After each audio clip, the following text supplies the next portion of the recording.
트럼프 미국 대통령이 취임 전부터 이야기해왔던 고율 관세 부과를 시작했습니다. 멕시코와 캐나다는 협상을 통해 한 달간의 유예를 받아냈지만 대중국 관세는 예정대로 발효됐습니다. 미국발 관세 전쟁의 진짜 목적부터 또 글로벌 파장은 어떨지 봉영식 연세대 객원 교수와 짚어보겠습니다. 안녕하십니까? 안녕하십니까? 자, 관세 얘기에 대해서 본격적으로 얘기를 나눌 텐데 우선 사실 멕시코, 캐나다, 중국에 대해서 추가적인 관세를 부과한다라는 트럼프 대통령이 발표를 딱 했을 때 그때 첫 생각, 어떤 인상을 좀 받으셨는지 먼저 여쭤보고 싶습니다. 트럼프 일기 때와 같은 행보를 보인다 이런 인상을 받았습니다. 트럼프라는 이제 정치 지도자가 처음 등장한 게 2010년 대선에서 민주당의 힐러리 클린턴 후보를 이기고 대통령에 당선됐지 않습니까? 그렇죠. 그래서 이제 미국의 대통령 취임일이 1월 20일입니다. 그래서 2017년 1월 20일에 45대 미국 대통령으로 도널드 트럼프 대통령이 일기 처음 취임을 했죠. 그 다음에 바로 7개국 무슬람 국가에 대한 90일 동안의 출입 금지 조치를 발표합니다. 그러니까 공약을 꼭 바로 행동으로 옮기는 대통령의 이미지를 그때 각인을 시켰죠. 그때도 중국에 대해서 관세 폭탄을 예고했지만 당시에는 이렇게 빨리 시작은 안 했습니다. 당시에 2017년 1월에 이제 취임을 하고 나서 먼저 4월에 시진핑 주석이 미국으로 트럼프 대통령을 미국을 방문해서 정상회담을 가졌죠. 그 다음에 가을에 트럼프 대통령이 중국에 가서 시진핑 주석과 정상회담을 했는데 그 다음에 취임 후 1년이 된 3월에 이제 관세 폭탄을 중국에 250억 달러 규모의 25% 관세를 부과했습니다. 그거에 비한다면 이번에는 1월 20일에 취임을 47대 대통령으로 했으니까요. 오늘이 2월 초반이기 때문에 그때보다는 더 급속도로 관세 폭탄을 정책으로 관철하였다.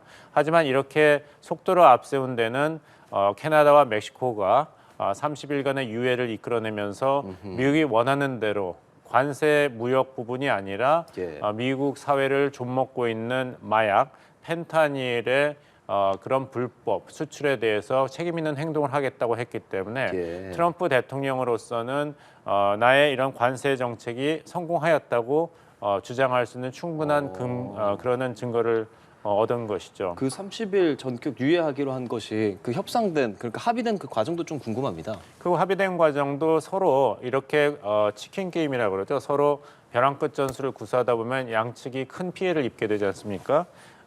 미국에서 이제 캐나다에 대해서 10% 관세 부과를 예정을 발표했을 때 캐나다에서는 여기에 대한 대응 성격으로 미국산 수입품에 대해서 25% 관세를 부과하는 정책을 예고했습니다. 이것은 155조 원 규모의 관세 폭탄인 것이죠. 캐나다가 미국에 대한 보복으로서. 그렇죠. 그리고 WTO 세계무역기구에 제소하겠다고 했는데 이렇게 된다면 양방이 큰 타격을 입게 됩니다. 왜냐하면 캐나다와 미국의 가장 큰 교역 대상국이 캐나다입니다. 그다음이 멕시코, 그다음이 중국이거든요. 이렇게 세 나라와 그런 무역 전쟁을 하다 보면 미국도 굉장히 큰 피해를 입을 수밖에 없기 때문에 그런 관련 정부의 지도자들이 유예라는 중간 그런 합의를 이끌어냈는데 사실 이제 한국에 계신 시청자분께서는 펜타닐이 그렇게 마약이 그렇게까지 관세 폭탄을 주고받을 만큼 중요한 문제냐 하겠지만 미국의 안보에 있어서는 이거는 굉장히 치명적인 중대한 위협입니다. 왜냐하면은 작년 한 해만 하더라도 미국 내에서 약물 과다 복용으로 사망한 숫자가 11만 명입니다. 그중에 7만 5천 명이 이 펜타닐 그런 과다 복용으로 사망했는데요. 미국이 베트남 전쟁에 적어도 7년 동안 참전을 했지 않습니까? 그때 사망한 숫자가 5만 8천 명이었습니다. 근데 작년 한 해에 11만 명이 약물로 죽었기 때문에 이것은 미국 입장에서 본다면 국가 안보의 중대한 위협입니다. 그냥 이렇게 보건 의료 사고가 아니라 그리고 2021년부터 23년까지 바이든 행정부 3년 하에서 22만 명이 펜타닐로 사망했습니다. 이것은 미국이 1차 세계대전 동안에 사망한 전체 숫자의 2배에 달하는 숫자이기 때문에 이것은 비단 이런 보건이다, 관세 문제가 아니라 트럼프 행정부에서는 이것을 국가안보의 직접적이고 중대한 위협으로 불법 이민자 추방, 국경보안과 같이 중대한 안보 위협으로 국민들에게 충분히 설득시킬 수 있는 사안입니다. 네, 이 트럼프 관세 정책이 시행 하루 앞두고 유예되지 않았습니까? 이걸 보고 본질적으로는 협상용 압박 카드였다라는 분석도 나오고 있거든요. 또 한편으로 트럼프 측근들은 관세 조치가 무역 전쟁이 아니라 마약 전쟁을 강조한 것이다라는 의견이 있는데 이 부분이 맞다고 보십니까? 예, 그렇습니다. 이제 트럼프 행정부 관계자들이 이제 속내를 드러낸 것이죠. 여러 가지 면에서 이제 트럼프 대통령은 이번을 위대한 외교 승리다, 미국의 위대한 힘을 증명했고 자신이 선거 캠페인 동안에 약속한 공약을 철저히 또 신속히 지켰다고 자랑을 할 수 있습니다. 첫째는 이제 관세 폭탄을 그냥 말풍선이 아니라 실제 행동으로 취했기 때문에 이것은 미국 국내 기업과 미국 시민들에게 설득을 할 수 있을 뿐만 아니라 세계 모든 미국과 무역을 하고 있는 국가들에게 엄중한 경고의 메시지를 보낸 긍정적인 효과가 있었죠. 두 번째는 아까 말씀드린 대로 트럼프 행정부가 원했던 그 펜타닐 불법 무역에 대해서 캐나다와 멕시코 그리고 중국의 연계고리를 약화시키는 그런 긍정적인 합의를 캐나다 정부와 멕시코 정부로부터 끌어냈습니다. 멕시코 정부도 10,000명 이상의 보안 요원을 국경에 투입해서 이런 범죄 집단이 미국으로 펜타닐 수출하는 것을 막겠다고 했고 이건 미국 국민의 세금이 쓰여지는 문제가 아니라 멕시코 정부가 부담하는 것이죠. 캐나다 정부도 국경 강화 계획에 13억 달러, 우리나라 돈으로는 약 1조 9천억을 투입하고 국경 보호를 위한 인력 1만 명을 추가 배치할 것을 약속했습니다. 예, 그러면은 예. 트럼프 행정부는 이번에 관세 폭탄을 던지고 30일 유예를 함으로써 유예를 했기 때문에 나중에 또 터뜨릴 수도 있습니다. 그렇죠. 하지만 유예를 함으로써 이미 캐나다로부터는 약 1조 9천억 원을 번 셈입니다. 예, 참 트럼프 다운 외교 정책, 외교 정책입니다. 트럼프답다라는 말씀이 딱 맞는 것 같고요. 자, 멕시코와 캐나다에 대해서는 일단 유예를 했고 중국의 경우는 일단 중국 입장에서는 뭐 세계 무역기구에 제소하겠다 뭐 이런 입장들 밝히고 트럼프가 시진핑이랑 24시간 안에 전화하겠다고 했는데 뭐 그런 부분이 좀 이루어지지 않고 있기 때문에 중국은 좀 어떻게 지금 진행되는 겁니까? 이번에 중국이 이제 보복 관세를 10% 미국산 수입품에 했죠. 그런데 이 10% 보복 관세를 부과한 중국의 행태를 보면은 중국이 트럼프 행정부의 이런 관세 정책을 이미 충분히 예고하고 철저히 준비한 그런 흔적이 잘 보입니다. 즉 트럼프 일기 4년 동안에 워낙 중국이 적어도 두 차례 250억 달러 규모, 그 다음에 150억 달러 규모의 관세 폭탄을 경험한 적이 있기 때문에 이번에 트럼프 2기가 출범하면서 이런 신속한 또 대단한 관세 폭탄을 부과할 것을 예상하고 여기에 대해서 단계적으로 대응할 준비가 잘 되어 있다는 것이 보입니다. 왜냐하면은 이번에 이제 중국이 10% 대미 수입품에 대해서 관세 부과를 했지 않습니까? 그러면서도 중국이 미국으로부터 주요 의존하고 있는 품목은 제외했습니다. 고급 반도체라든지 의약품, 항공 부품은 이번에 과세 부과 대상에서 제외했고 단지 미국산 농기계, 석탄, 액화, 천연가스, LNG죠. 네. 여기 이런 부품에 대해서만 10% 관세를 부과했습니다. 즉 자국의 이익을 해치면서까지도 관세 전쟁에 직접적으로 맞서지는 않는 맞불을 치면서도 자신의 주요 산업을 보호하는 이런 신중한 자세를 취했고 사실 이번에 이제 부과한 관세를 보면은 미국으로부터 수입하는 중국의 이런 무역에는 약 12%에서 29%밖에 영향을 안 주기 때문에 아직도 70% 정도는 중국이 미국에 대해서 보복을 할 수 있는 여지를 남겨둔 그런 조치입니다. 미국의 이런 10% 대중국 수입품 관세 부과가 약 200억 달러 규모라고 본다면 예. 4,500억 달러 규모입니다. 여기에 비하면 이번 중국이 한 10% 관세 부과 조치는 여기에 비해서는 200억 달러 규모만 영향을 주기 때문에 미국에 비해서는 20분의 1 정도로 대응을 했기 때문에 중국 입장에서도 미국이 트럼프 행정부가 다시 어떻게 나올 것인가를 염두에 두고 소위 이 총탄을 비축해 뒀다고 할까요? 이런 식으로 보복을 하고 있습니다. 알겠습니다. 미국이 중국에 10% 추가 관세를 부과했는데 중국 또한 전방위적으로 반격 조치를 쏟아내고 있거든요. 미중 무역의 전쟁에 서막이 올랐다라는 의견이 나오는데 혹시 미중이 극적으로 타협할 가능성은 있다고 보시나요? 예, 충분히 있습니다. 이것을 염두에 두고 뭐 전화를 한다 그랬다, 전화를 할 필요가 없다고 했지만 트럼프 대통령이 전화 안 한 것에 대해서 어떻게 생각하느냐 할 때 괜찮다고 했지 않습니까? 네.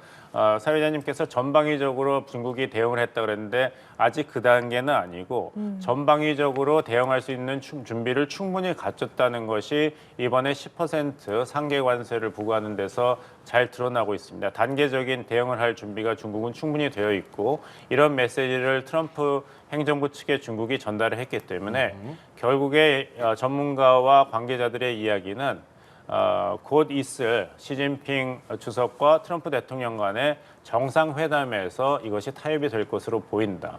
이것은 트럼프 일기와는 역순입니다. 네. 아까 말씀드린 대로 트럼프 일기 때는 먼저 두 정상이 한 차례 다른 나라를 방문하면서 정상회담을 했지 않습니까?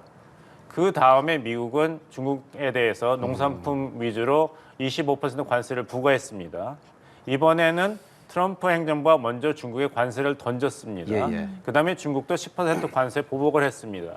그리고 그 봉합을 위해서 두 정상 간의 정상회담이 있을 것으로 역순으로 진행될 것으로 예상됩니다. 어느 정도 그럼 둘 다 카드를 좀 아직 숨기고 있다라고 볼 수 있는 거겠네요. 그럼. 예, 그렇습니다. 아까 말씀드린 대로 관세 폭탄을 캐나다, 멕시코, 중국, 하필 미국이 무역을 가장 많이 하는 1번, 2번, 3번 국가입니다. 네. 말이 아니라 행동으로 실행했기 때문에 경고 메시지를 충분히 보내는 긍정적인 효과를 이미 트럼프 행정부는 거뒀습니다. 즉 국내외적으로 트럼프의 관세 정책이 이제는 신뢰를 얻게 된 것입니다. 두 번째, 무역 적조 현상은 해소되지 않았을지 몰라도 아까 말씀드린 미국의 사회를 좀먹고 있는 펜타닐, 불법 수입에 대해서는 캐나다, 멕시코의 긍정적인 이런 지원을 이끌어냈습니다. 이것은 외교적인 승리인 것이죠. 이미 승리를 했기 때문에 중국에 대해서는 좀 더 유연성을 가지고 장기적인 안목에서 트럼프 행정부가 접근할 여유가 생긴 것이고 지금 트럼프 대통령의 명령으로 미국 상무부가 4월 말까지 미국 무역에 대한 전반적인 평가 보고서를 준비하고 있습니다.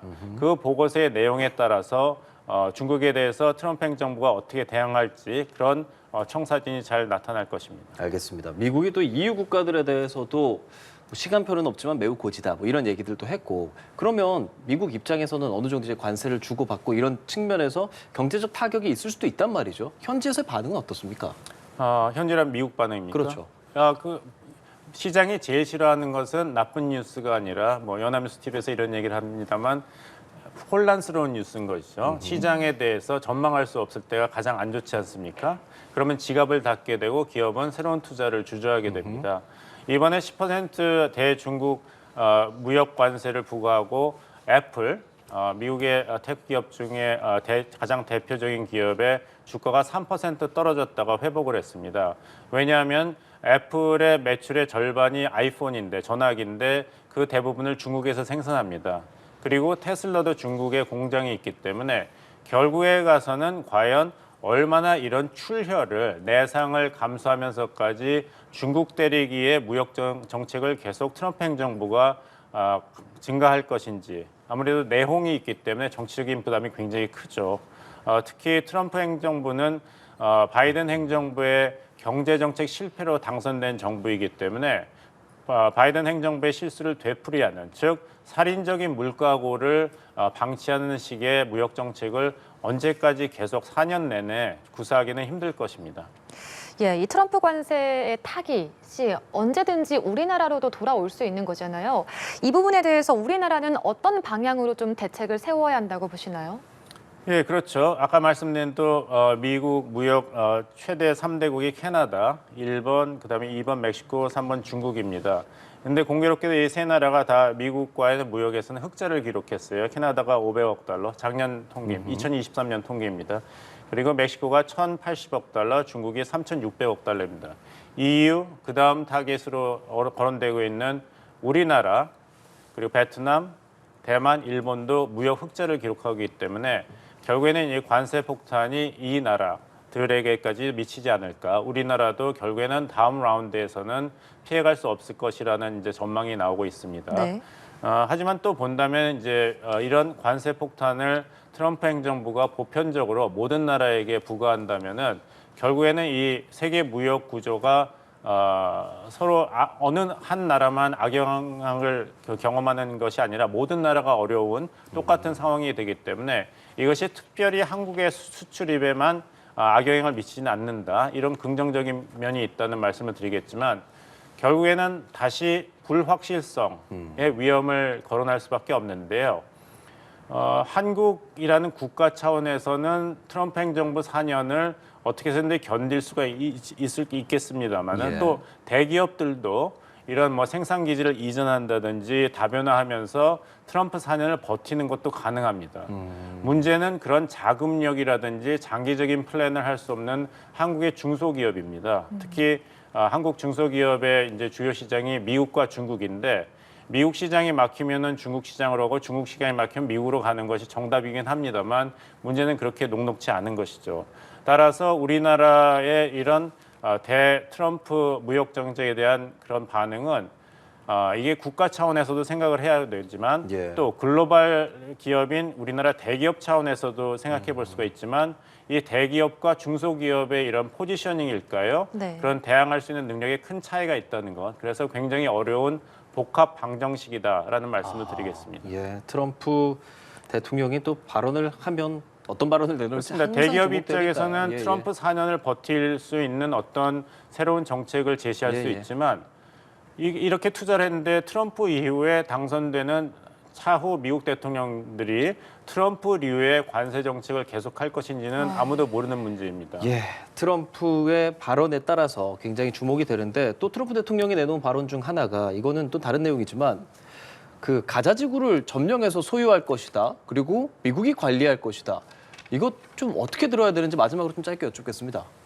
그렇게 한다면은 아주 치명적인 실수, 트럼프 행정부뿐만 아니라 미국의 몰락을 가속화하는 실수가 될 것이라는 말씀을 드리겠습니다. 중국이 부상할 수 있었던 이유는 2001년 9.11 테러에 대한 대응으로 미국이 모든 에너지를 중동에 쏟았기 때문 아니겠습니까? 아프가니스탄과 이라크 전쟁. 근데 그 전쟁이 쉽게 끝나지 않고 미국이 20년 동안 발목이 잡혔죠. 그 사이에 중국이 부상하고 미국이 쇠퇴했습니다. 다시 중동의 가자 지구를 트럼프 대통령이 이야기하는 대로 미국이 책임지겠다 한다면 미국이 다시 중동으로 끌려 들어가게 됩니다. 블랙홀입니다.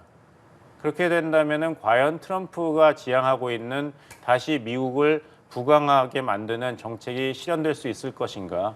왜냐하면 중동에서 계속 미국의 에너지가 새 나가게 됩니다. 중국을 때릴 여력이 남지 않기 때문에 네. 아마 트럼프 대통령은 가자 지구의 종식을 위해서 미국이 이스라엘과 협력하겠다는 차원에서 이야기했지만 만약 미군이 가자 지구에 파병이 되고 팔레스타인인을 강제 이주시킨다면은 그것은 다시 미국이 조지 W 부시 행정부 이후로 다시 중동에 개입하는 꼴이 되기 때문에 치명적인 실수가 될 것이라는 말씀을 드립니다. 알겠습니다. 트럼프 미국 대통령의 입에 주목해 봤습니다. 봉영식 연세대 개건 교수와 함께했습니다. 고맙습니다.